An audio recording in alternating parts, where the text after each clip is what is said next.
आप लोगों ने न्यूटन का सेकंड लॉ पढ़ा, उसमें पढ़ा that F is equals to m में होता है। ओके, आप लोगों ने F is equals to m में सेकंड लॉ में पढ़ा। अब यहाँ देखिए F जो है बेसिकली फोर्स है, और जो फोर्स है ऑलरेडी हम पढ़ चुके हैं। फोर्स क्या होता है? पुश या फिर पुल। फोर्स क्या होता है? पुश या फिर पुल करना, किसी चीज़ को धक्का देना या किसी को अपनी तरफ खींचना। अब जो हम बात कर रहे हैं इसकी फोर्स की, तो फोर्स के बारे में थोड़ा और जान लेते हैं। फोर्स क्या है? एक वेक्टर क्वांटिटी है। क्यों? क्योंकि एक्सीलरेशन आपका वेक्टर क्वांटिटी होता है, तो it is a vector quantity. Okay, अब दूसरी चीज़ क्या है फोर्स के बारे में? ऑब्वियसली ये क्वांटिटी है और हम किसी अमाउंट में लगाते हैं तो इसकी यूनिट होती होगी, तो इसकी SI यूनिट की बात करते हैं हम।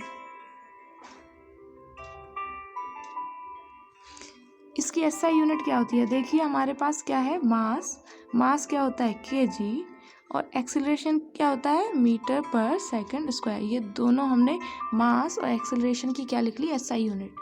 तो यही हमारी क्या हो जाएगी? फोर्स की SI यूनिट, kg मीटर पर सेकंड स्क्वायर। लेकिन आपको दिख रहा होगा ये यूनिट तो बड़ी सी लग रही है ना, kg मीटर पर सेकंड स्क्वायर।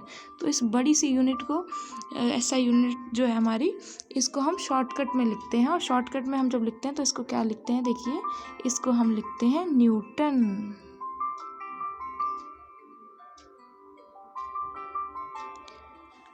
और ये जो न्यूटन है बेसिकली एक साइंटिस्ट का नाम है, इसलिए जब हम इसको शॉर्टकट में लिखेंगे तो हम कैपिटल N से रिप्रेजेंट करते हैं।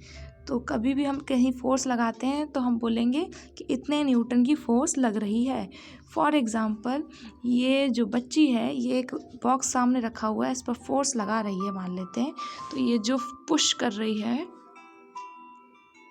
तो बेसिकली फोर्स लगा रही है, तो मान लेते हैं कि ये 5 न्यूटन का फोर्स लगा रही है।